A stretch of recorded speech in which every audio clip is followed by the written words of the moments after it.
Bonjour à toutes et bonjour à tous, une nouvelle vidéo sur le pressé, vous commencez à en prendre l'habitude. On est vendredi, donc du coup on va parler d'un match qui a lieu le lendemain. Et cette semaine, on va s'occuper d'un match très très intéressant, un match entre Missouri et Kansas State. Et du coup, ben voilà, je suis accompagné de Jonathan, Jonathan qui tient le compte français de Misou, hein, puisque Missouri c'est Misou. Et donc, ben, salut Jonathan, ça va? Je dis salut, ça va, tu vas bien? Ouais, moi ça va, impeccable. Écoute, bon, à part ce maillot pourri que t'as mis, mais sinon ça va, tout va bien. Ouais, j'étais obligé, la dernière émission avec Ryan, il signé comme milieu de Voilà. Marseille, un peu d'équité. Voilà, un peu Ouais, d'équité. c'est ça, ça va, c'est fair play. C'est vrai, Ryan, il avait mis un beau maillot, lui. Mais bon, ça va, c'est fair play, il n'y a pas de Ah, problème, il a ça va. plus quoi. J'ai goûté de faire. Ça va, t'inquiète pas, ça va. Bon, écoute, ben, Jonathan, on va commencer par ben, la question traditionnelle. C'est tu habites où et tu fais quoi dans la vie? Alors moi, j'habite en banlieue parisienne et je suis charcutier. D'accord. Ah, génial, putain. Ah ouais, moi j'adore le jambon, le saucisson, tout ça, j'adore. Ah, Bah, tu viens génial. un jour, tu Ah vas ouais, goûter. ouais. Ah voilà, voilà, faut que je passe te voir. Ah ouais, ouais, ah ouais, un bon petit jambon cru là. Ouais. Ok, ah ben c'est super, c'est super. Et donc ouais, en région parisienne, bon ben alors ça va, je comprends le maillot. Ok, ça va, ça Ah passe. oui, Allez, ça passe. pas très peu comme Ryan, hein. Ah oui, c'est ça, c'est ça. Et donc voilà, comme je le disais, tu t'occupes du compte missouri.fr. Donc déjà en deux mots, tu peux nous expliquer comment on passe de la région parisienne à Missouri? Bah alors moi, je suis encore un peu un novice du collège football. Ça fait pas si longtemps que ça que je suis le collège football. J'ai commencé honnêtement quand The Trick Play ont commencé à lancer un peu leur podcast. Donc, j'ai commencé à m'intéresser au college football. Je suivais déjà la NFL. Et donc, à force de les écouter, j'ai commencé à m'intéresser, à regarder des bouts de match. Et à un moment donné, je me suis dit, bah, faut que je me trouve une université à supporter. Et je voulais pas supporter une grosse fac comme Ohio State ou Alabama où il n'y a pas trop de surprises. On sait qu'à les saisons, tu vas être sur un bilan positif, qualifié dans le top 25, tu vas jouer les playoffs. Je voulais une équipe pas trop faible, on va dire moyenne, dans une bonne conférence. Voulais voilà, commencer à suivre une équipe et la voir monter petit à petit. Et donc, j'ai choisi Missouri. J'ai bien aimé leur logo, j'ai bien aimé leurs uniformes. Je me suis dit, bah, allez, pourquoi pas. Ok, voilà, oui, on comprend mieux parce qu'effectivement, on est plus habitué à suivre, je sais pas moi, Georgia, Alabama, Ohio State, les gros programmes. Mais du coup, ouais, on comprend ta démarche, quoi. C'est de justement au contraire, pas viser forcément ceux qui gagnent tout le temps ou presque, mais quelque chose un peu plus à taille humaine, mais qui a quand même de bons résultats, qui sort de très bons joueurs. On peut penser par exemple à Bolton, qui a remporté le Super Bowl avec les Kansas City Chiefs et qui a été un acteur majeur d'ailleurs du Super Bowl, le linebacker Bolton. Donc oui, c'est une très bonne fac tout de même. Missouri, voilà, depuis 2012, vous êtes dans la conférence la plus relevée, la SEC. Vous arrivez de la conférence Big Ten depuis 2012, donc en SEC. Alors voilà, oui, c'est pas toujours simple. Par exemple, votre dernière saison positive, c'était en 2018. Voilà, donc les résultats. Alors, il y a eu deux saisons d'affilée, je crois, à égalité. Vous n'êtes pas mauvais non plus, mais c'est vrai que c'est un peu plus compliqué que certains autres programmes. C'est surtout compliqué de se faire annoncer une conférence telle que la SEC. On sait que on a quand même du Georgia, du LSU, Florida. Donc, c'est compliqué de se faire un nom. On essaye de se démarquer. On arrive à faire de bonnes classes de recrutement et je pense il nous manque juste du talent chez nos coachs. On a ramené Kirby Moore de Fresno State en tant qu'offensive coordinateur. La défense, elle a l'air excellente. Donc, j'attends de très bonnes choses cette année pour Missouri. Ok, super. Eh ben, on va rentrer dans le vif du sujet. Écoute, voilà. Donc, le campus Columbia, Mizzou, c'est entre Kansas City et Saint-Louis. Voilà, c'est un petit peu au centre du pays, si on veut le dire comme ça, vite fait en résumé. Donc, écoute, oui, ben, on y va, on attaque directement. Ben, on va commencer par l'attaque de Mizzou. Et puis, ben, parce qu'on commence par l'attaque, ben, autant y aller sur le quarterback. Le quarterback, il s'appelle Brady Cook. J'avoue que je ne le connais pas beaucoup, Brady Cook. Donc, du coup, ben, on va t'écouter. Jonathan, qu'est-ce que tu peux nous dire sur Brady Cook? Ça dit quoi? Bah, première saison starter la saison dernière pour lui. Une saison assez moyenne, mais pour sa défense, il a joué toute la saison avec une blessure sur l'épaule forte avec laquelle il lance le ballon. Donc, il a montré quand même d'assez belles choses.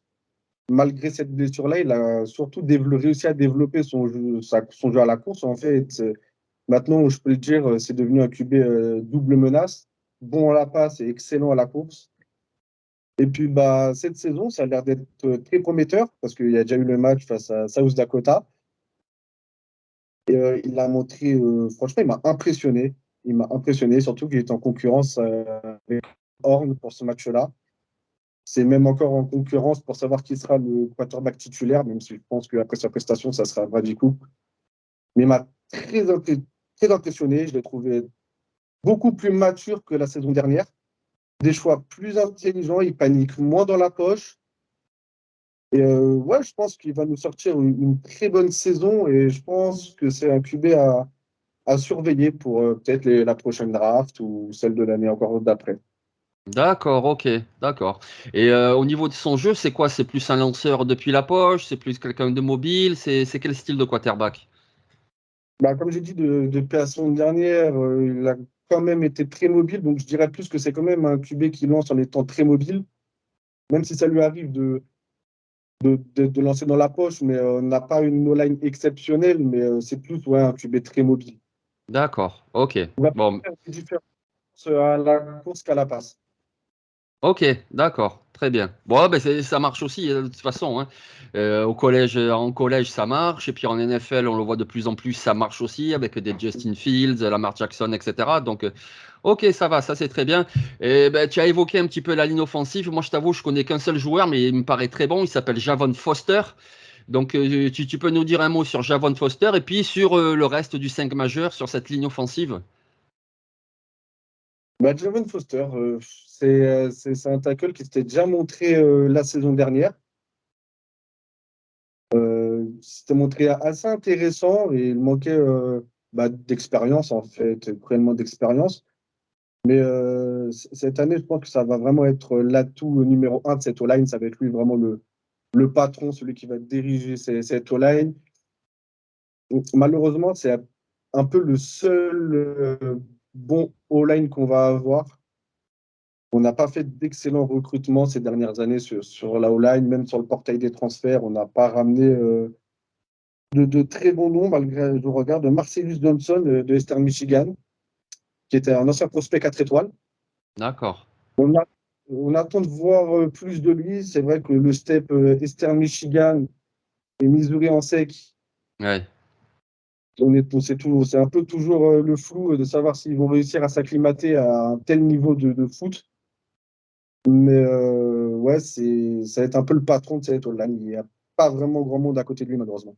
Ouais, ouais. Mais bon, c'est quand même un très bon joueur et a priori, il a un avenir à NFL, hein. Ah oui, clairement, je pense que surtout qu'on voit surtout ces dernières années où les tackles ou même les gens sur la ligne commencent à vraiment leur cote, elles explosent. Maintenant, on peut voir facilement 5 6 joueurs de la ligne offensive draftés dès le premier tour.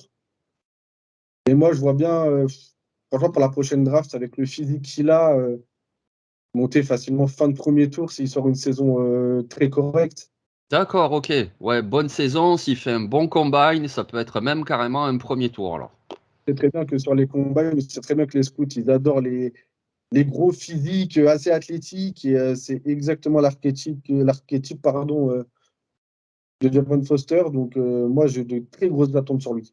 Ok, ah ben ça c'est super. Ben voilà, écoute, tu as un quarterback qui a priori te donne déjà pas mal d'assurance. Tu as un bon left tackle, donc déjà voilà, c'est une bonne base solide. Après, au niveau du corps de receveur, je t'avoue, il n'y en a qu'un seul que je connais, c'est Theo Wiz parce qu'il est passé par Oklahoma.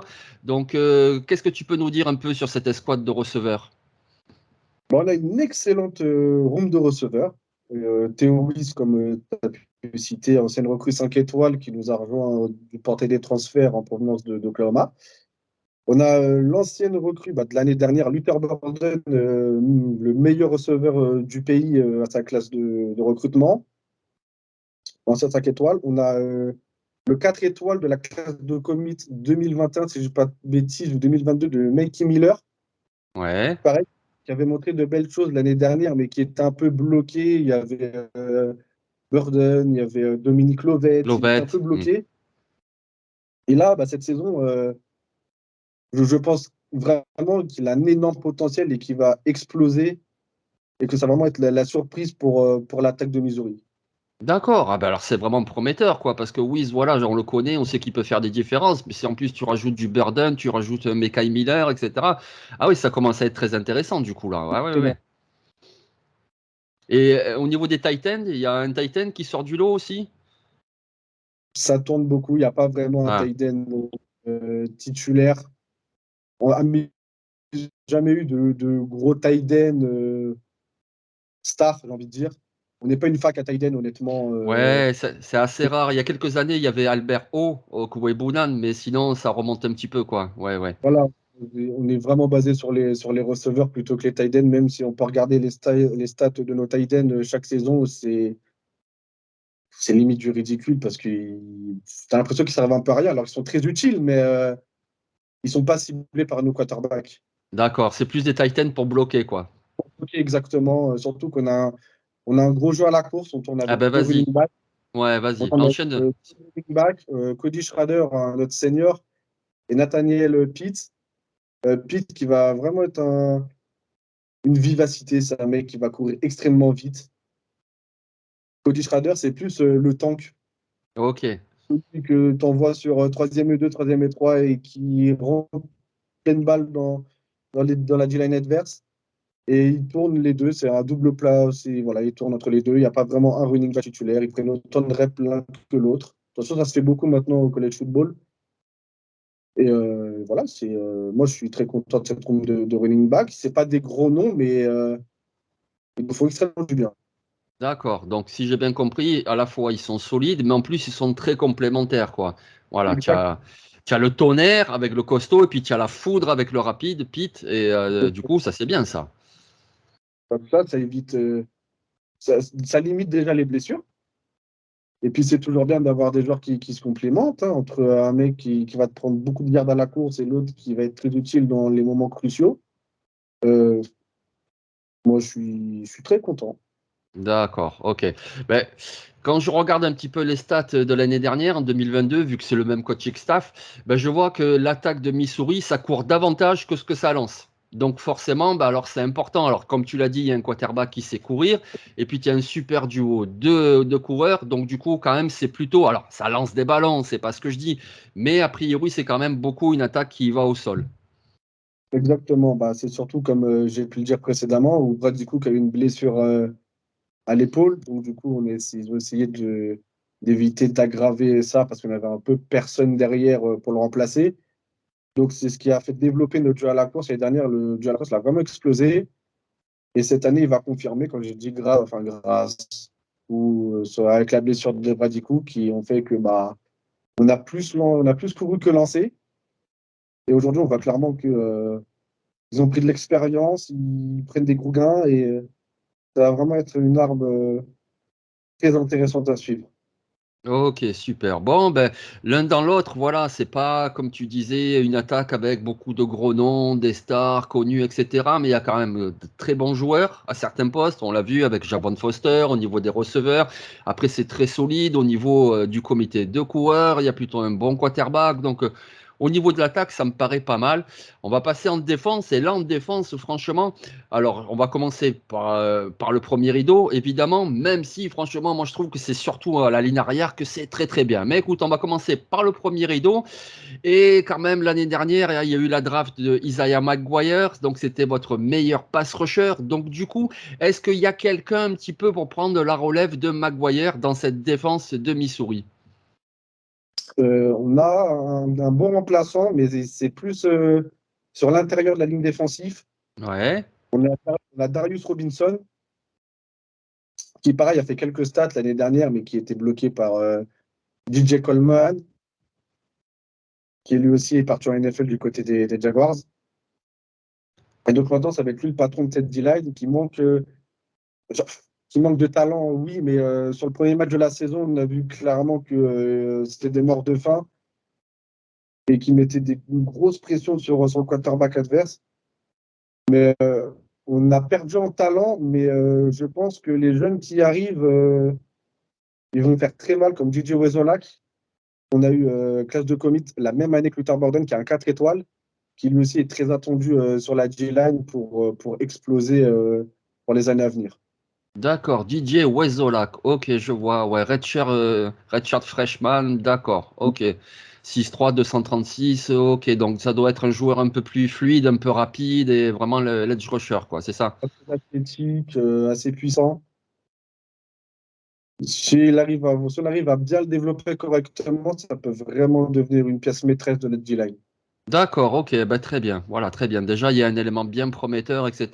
On va passer au second rideau et là, on a vraiment une certitude. Ben voilà, comme on parlait tout à l'heure de Nick Bolton, ben, c'est au niveau au poste de linebacker. Et là, il y a encore un super linebacker, c'est Tyron Hooper.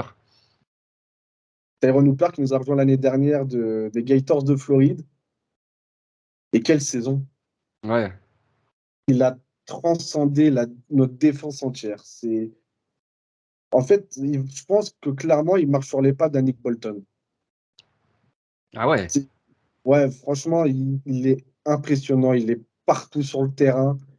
Sa complémentarité avec Chad Bailey, même si Chad Bailey, bah justement, je pense qu'il va faire son retour face à Kansas State. Il s'est blessé là mi-août pour 3 semaines. Donc, il y a des chances qu'on puisse le revoir face à Kansas State. Mais ouais, t'es une machine. Il est partout. Il sait autant aller mettre la pression sur le quarterback, autant aller suivre des tight ends. Il est tellement polyvalent, il fait tellement de bien. Et je pense vraiment que c'est un évêque. Il va exploser, que je pense que ça va être un des tout meilleurs linebackers de SEC. Ouais, ouais, il a vraiment du talent. Comme tu dis, on l'avait bien vu l'année dernière déjà. Et j'imagine que du coup, c'est un petit peu le leader, le capitaine de cette défense. Exactement, bah c'est un des capitaines de la défense. Comme la majorité des linebackers, quasiment, c'est eux les capitaines défensifs. Et il a aussi un leadership en lui qui me donne, pour ça qu'il était capitaine, étant linebacker, un leadership, quelqu'un qui fait ses stats, qui a mordu de travail. Et je pense que vraiment, cette année, avec notre calendrier, il va pouvoir se montrer encore plus. Et vraiment, ça va être un nom à suivre pour la draft de l'année prochaine. Ok, donc on le répète, c'est Tyrone Hopper. Et effectivement, ouais, c'est un phénomène et ça va être un joueur à suivre. Ouais, ok. Donc voilà, on a un front seven avec des joueurs plutôt corrects, un banc d'espoir avec Wezelak et puis un super linebacker juste derrière eux pour faire le leader de tout ça, puis faire un petit peu de tout. Donc c'est plutôt un front seven quand même correct, il n'y a pas de problème. Maintenant, on va passer à la ligne arrière. Et là, franchement, là, vous êtes bourré de talent. Parce que sur cette ligne arrière, tu vas nous en dire beaucoup plus que moi. Mais moi, déjà, j'identifie 3 joueurs qui sont vraiment très, très bons. Puisque tu as les 2 cornerbacks, Chris Abrams-Daines. Tu as aussi Ennis Rakestro, qui est très bon. Tu as également Delan Carnell, le safety. Enfin, déjà, il y a un trio qui est vraiment exceptionnel. Effectivement, déjà, on a eu la chance la saison dernière qu'ils décident de rester une année de plus à Missouri parce qu'ils étaient éligibles pour la draft. Ouais. Rakenstro a eu quelques reps la saison dernière et c'est vraiment cette année qui. L'année dernière, il a explosé quand même, Ah oui, mais on cette l'a année, je bien vu pense que c'est déjà. vraiment. Là, ça va être l'année de la grosse confirmation. J'avais beaucoup d'attentes en lui. C'est vrai qu'il a un peu été bloqué par Caleb Evans Hmm. quand il était encore chez nous. Et là, ouais, avec un mentor comme Chris Abrams-Drain, le duo va marcher du tonnerre. Et honnêtement, ouais, ça peut vraiment être top 3 meilleurs duo cornerback de SEC parce qu'ils se complémentent tellement bien et ils font tellement. En fait, moi, je suis le quarterback adverse. Je vois Rakenstro et Chris Abrams-Drain, je souffre Oui, parce c'est ça. que ils vont tenir les meilleurs receveurs et ça va être infernal pour les autres quarterbacks. Ah ouais, non, c'est clair, ouais, ben, ne serait-ce qu'en 2022, si on donne un petit peu des stats comme ça, ben, Chris Abrams-Dines, il a défendu 14 passes. Défendu, pour ceux qui ne le sauraient pas, c'est pas intercepté, mais c'est déloger le ballon des mains du receveur ou c'est contrer la passe, la dévier. Enfin, en tout cas, ça empêche la réception et c'est ce qu'on demande en priorité à un cornerback. Donc, Chris Abrams-Dines, 14 passes défendues en 12 matchs. Voilà, ça donne le ton. Ensuite, donc, tu parlais de Rakeshro, lui, c'est 12 passes défendues en 13 matchs. Donc, voilà, comme tu dis, il y a un duo qui est quand même très très intimidant. C'est ça exactement. Et puis, c'est des cornerbacks purs. Chris Abrams-Drain, il ne mettra aucune pression. C'est un peu son point faible. Il ne mettra pas de pression sur le quarterback parce il est mauvais là-dessus. Mais par contre, en man-to-man, incroyable à voir. Et on peut le voir, en fait, bah, sur des matchs, on ne le voit pas quasiment, mais parce que les quarterbacks ne le ciblent pas, parce qu'il tire son quarterback et son vis-à-vis. Eh oui, eh oui, eh oui, c'est Et normal. Mais il est impressionnant ce joueur, hein, Abrams Dine, parce que bon, quand tu le vois au niveau du gabarit, tu dis ouais, bon, pourquoi et pas, hein, je veux dire, il est pas impressionnant, quoi. il n'est pas du tout impressionnant, mais c'est beaucoup de cornerbacks aujourd'hui, je veux dire, des Jets, c'est pas un physique impressionnant. C'est assez frêle, mais c'est super fort. Ouais, ouais, Et moi, ouais. après, comme je dis, les cornerbacks, je ne demande pas que ce soit des monstres physiques. Moi, tant qu'ils me tiennent le visage, le receveur adverse et qu'ils empêchent le quarterback de lancer sur lui, moi, ça me va. Ah ben, ah ben oui, oui, oui, c'est ce qu'on demande de toute façon. Et c'est qu'il fait très bien, quoi. Donc, et Exactement. lui aussi, il a un potentiel, là, déjà, on l'annonce plutôt vers le deuxième tour, mais voilà, il est border, premier, deuxième tour, c'est vraiment un gros talent. Pour Chris Evans, il a fait une saison où les stats étaient moins impressionnantes que sa saison d'avant. Mais moi, comme je dis, pour moi, un cornerback qui fait peut-être moins de stats, c'est peut-être justement une meilleure saison que celle où il fait plein de stats. Et ça veut dire que bah, il tient son vis-à-vis et que on peut pas lancer sur lui parce que c'est pas un gros intercepteur, mais tu sais que le receveur, il aura pas la balle au final. Ouais, mais c'est ça qui est important. Ouais. D'ailleurs, on en parlait avec Augustin quand on a fait l'épisode sur Notre-Dame. C'est que des fois, tu as des cornerbacks comme ça, ils font des super stats, et puis l'année suivante, au niveau des stats, ça baisse. On se dit, oh, qu'est-ce qui se passe? Mais en fait, c'est ça. C'est juste que le quarterback, il lance plus sur lui parce qu'il C'est ça. sait que de toute façon, voilà, il va défendre la passe, et puis il le voit aussi. C'est-à-dire qu'il couvre bien le receveur. Donc, du coup, le quarterback, il lance pas dans cette direction. Du coup, le corner, il fait pas trop de stats. Mais en fait, il a été bon. Mais en fait, ouais, c'est ça. Tu fais pas de stats, c'est encore normal, mais ça veut dire que tu as été excellent. Qu'on lance pas sur toi parce que tu défends super bien ton vis-à-vis. Voilà. Et donc, voilà. Et donc, vous avez la chance d'en avoir deux, quoi, quand même. Alors, un petit peu plus fort que l'autre. Donc, c'est Chris Abramsden, qui est vraiment un super joueur avec un gros avenir en NFL. Mais même l'autre, Ennis Rackestro, c'est quand même pas mal. Et donc, au niveau des safety, j'ai dit un petit mot sur Delan Carnell. Bah, tu peux nous dire un petit mot sur lui. Et puis, peut-être s'il est bien accompagné autour de lui.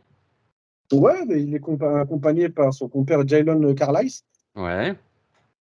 C'est deux safety pareil qui se complémentent bien. T'en as un qui va plus être fixé contre la passe et l'autre contre la course et pour la pression contre le quarterback. Pardon. C'est deux joueurs d'expérience.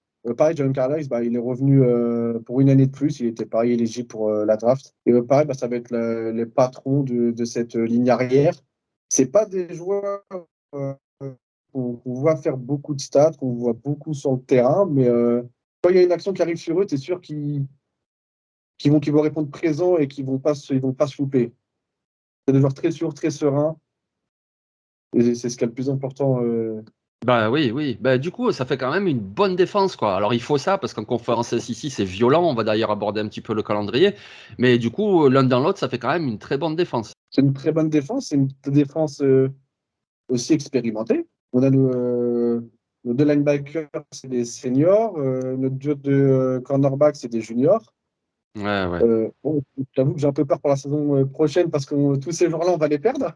Et ouais, et ouais. Mais on va en profiter une dernière saison. Mais ouais, ça apporte de l'expérience. Et puis si derrière, ils prennent des jeunes joueurs sous leurs ailes et qu'ils les forment bien, ça peut. L'année prochaine, on peut avoir une aussi bonne défense que cette année, hein. D'accord, oui, parce qu'il y a quand même de bonnes recrues, je vois ça. Donc, ouais, ouais, ça peut le faire. Ouais. Et puis, c'est la SEC, ça attire les joueurs de toute façon. Donc, Exactement. ok, super. Bon, ben voilà. Donc, on a fait un petit peu le tour de l'attaque. Une attaque, voilà, avec quand même bons joueurs, un receveur, ligne offensive, un bon quarterback qui sait aussi courir. Voilà, et deux bons running backs très complémentaires. Donc, l'un dans l'autre, ça va quand même avancer, ça va marquer des points. En défense, voilà, petite incertitude peut-être sur le premier rideau, mais ensuite, beaucoup de joueurs avec de l'expérience, avec du talent.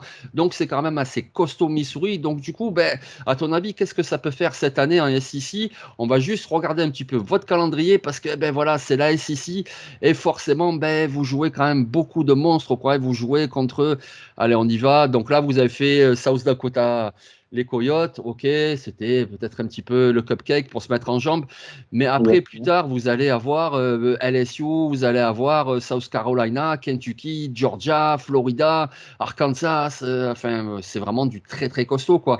Donc comment tu la sens cette saison? C'est une saison particulière. En fait, peut-être je vais m'emballer, mais je pense qu'on peut faire une saison en positive. Ouais. On a battu South Carolina l'année dernière. Je pense très clairement qu'on est capable, avec l'effectif qu'on a, de leur battre une deuxième année consécutive. On a Florida à voir comment ils vont se remettre en jambes, hein. Ils ont perdu leur quarterback Ouais, titulaire. Est-ce que ça va coûter avec Graham Mertz? On a vu que leur premier match face à Utah, c'était assez compliqué. ouais, moi j'y On crois leur- pas à Florida cette année, hein. quand on les joue, Guigui pourra en témoigner, mais quand on les joue, on est toujours très relou contre eux. Pareil pour Tennessee. Tennessee ont perdu énormément de monde à la draft. Leur quarterback, ils ont perdu leurs deux meilleurs receveurs, de la Ouais. défense. Ça va être une équipe assez jeune, assez inexpérimentée. Et nous, avec notre effectif expérimenté, faut qu'on profite de ça. C'est notre force cette année, l'expérience de l'effectif. À Arkansas, bah, ça, la rivalry week. Ouais, ouais. Donc forcément, c'est des matchs particuliers. Ils sont pas imprenables. Chaque année, ça joue entre nous. On les bat une année, ils nous battent l'année suivante. Donc je pense qu'on peut aller chercher. Déjà, bah, c'était le match surprise de l'année dernière. On les a tenus quand même jusqu'à la mi-temps, on les a tenus. Georgia, honnêtement, n'a pas fait une victoire, mais je pense qu'on va faire une bonne figure. Donc oui, ça peut faire tout à fait une saison positive. Bon, il sourit, eh ben, c'est déjà votre objectif, quoi. Voilà, et puis faire un ball game, quoi. Voilà, vous avez fait un ball game l'année dernière, je me souviens pas. Ouais, on a fait le Gasparilla Bowl face à Wake Forest qu'on a malheureusement perdu. D'accord, ok.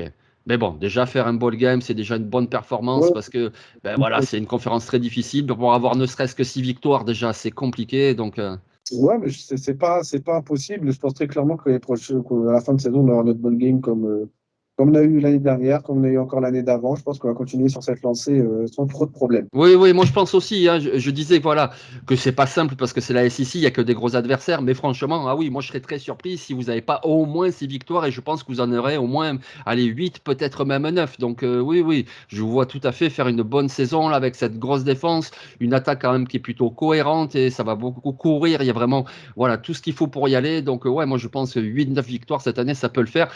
Et donc ben, déjà, ça va commencer par demain, gagner à domicile face à Kansas State. Ouais, bah on parle beaucoup que les football de matchs qui peuvent définir le futur de ta saison. Ouais. Et moi, je pense que c'est le match face à Kansas State, c'est clairement ce qui va définir la suite de la saison. Pareil, ils ont perdu de gros atouts en défense avec Uzoma sur la ligne défensive, Julius Brent sur les postes cornerback. Il y en avait un autre. Josh Hayes aussi, le deuxième cornerback qu'ils avaient. Ils vont avoir une défense un peu en manque d'expérience, nous une attaque avec de l'expérience. Et si on les bat, je pense que vraiment, ça peut donner un regain de confiance à l'effectif. Ça peut vraiment les transcender, les motiver et pour aller chercher des plus grosses victoires par la suite. Ouais, exactement, c'est ça. Ça peut vous donner la bonne direction, la bonne dynamique là pour cette année, ouais. Je pense qu'un des match-ups qui va être vraiment très intéressant dans ce match-là, c'est justement, on a parlé tout à l'heure de votre D-line qui est bon, bonne mais plutôt moyenne. Et en face, Kansas State, ils vont vous proposer quand même une très bonne ligne offensive. Donc, bon, après, comment dire, c'est impensif de le dire en football américain, ça se joue toujours dans les tranchées. Mais je pense que particulièrement là, ce match risque de se jouer dans les tranchées et dans le sens ligne offensive Kansas State et ligne défensive de Missouri. Si là vous arrivez à passer le cut, ça peut donner quelque chose de bien. Exactement. Et puis après, nous, on a cet avantage où bah, même si notre ligne défensive fait un match assez moyen, bah, derrière, on a un secondary qui va assurer, d'expérience qui vont assurer. Donc même si notre D-line se craque un peu sur ce match-là, je suis assez serein. Je sais que derrière, ça va assurer avec les cornerbacks, les linebackers et les safety. C'est l'avantage qu'on a d'avoir du talent à chaque poste de la défense qui pourront combler, on va dire, notre manque de talent sur la D-line. Ouais, c'est ça, exactement, je pense. Ouais, vous avez une secondary vraiment qui est impressionnante. Et puis, bon, Kansas State, bon, alors voilà, il y a des bons joueurs, mais c'est pas non plus extraordinaire. Alors oui, sur la ligne offensive, notamment avec Cooper Baby, par exemple, et puis le quarterback, il est pas mauvais, Will Ward aussi. Mais je pense que, ouais, votre défense, vous avez tout à fait les moyens de les stopper et donc de remporter ce match. En plus, c'est à domicile, et puis voilà. Et puis, c'est un peu des réminiscences, des rivalités d'avant en Big 12. Donc, ouais, ouais, je pense que ça peut justement bien lancer votre saison. Il faut une victoire face à Kansas State, surtout qu'ensuite vous enchaînez Memphis et Vanderbilt, 2 matchs qui sont prenables aussi. Donc, imaginons 3 victoires là sur ces 3 matchs-là, vous auriez le plein de confiance avant de recevoir LSU, justement, ça serait vraiment très bien. Ouais, c'est ça. Ça va être des... Si on gagne, ça va être des bons matchs pour se préparer, pour affronter les gros. Et moi, j'y crois. Face à, bah, ils nous ont, l'année dernière, ils nous ont mis une belle déculottée, hein, 40-12. Mais comme j'ai dit, ils ont perdu beaucoup de talent sur Ouais. leur défense. Et je pense qu'aujourd'hui, enfin, beaucoup plus. Je connais pas très bien Kansas State, mais on a plus de talent qu'eux. Et moi, j'y crois à cette victoire. Et comme j'ai dit, je pense que c'est le match qui va définir la suite de la saison. Comme on dit, il y a toujours un match dans chaque équipe qui fait que soit vous gagnez ce match et vous allez faire une très bonne saison, ou soit vous le perdez, vous allez un peu vous écrouler. Moi, je pense que c'est le match qui va tout définir pour la saison. Ok, on va suivre ça. Eh ben voilà, c'est demain samedi 16 septembre. C'est en plus à 18 h, donc c'est parfait. Voilà, l'heure de l'apéro, vous ouvrez une petite bière ou alors si vous voulez une boisson sans alcool, il n'y a pas de souci, des cacahuètes. Et puis voilà, Missouri, Kansas State à 18 h. Vous regardez ce match. Alors oui, c'est ok, c'est pas Ohio State contre Michigan, mais bon, le football, c'est aussi beaucoup d'autres équipes avec d'autres façons de jouer également. Et là, Missouri contre Kansas State, vraiment. C'est un match, c'est un immanquable. Donc c'est demain, en plus c'est à 18 h, tranquille. Donc voilà, ne ratez pas ce match-là. Ben écoute, je te remercie beaucoup. C'était vraiment très intéressant, Jonathan. Bah, merci à toi pour l'invitation. Une grande première pour moi, ça fait plaisir. Tu es bienvenu. Et puis de toute façon, bon, voilà, on continue à rester en contact comme on l'est sur X, on discute. Voilà, c'est Avec, toujours très sympa avec toi. Bon, ouais, merci avec beaucoup. à partager. Et quant à nous, les amis, on se retrouve la semaine prochaine. Et pareil, le vendredi, on parlera d'un match du lendemain. Et bon, moi, je connais déjà l'affiche, mais on va garder un petit peu le suspense. Et vous verrez, ça sera encore un très, très gros match. Et évidemment, on aura encore un invité spécial. Allez, ciao.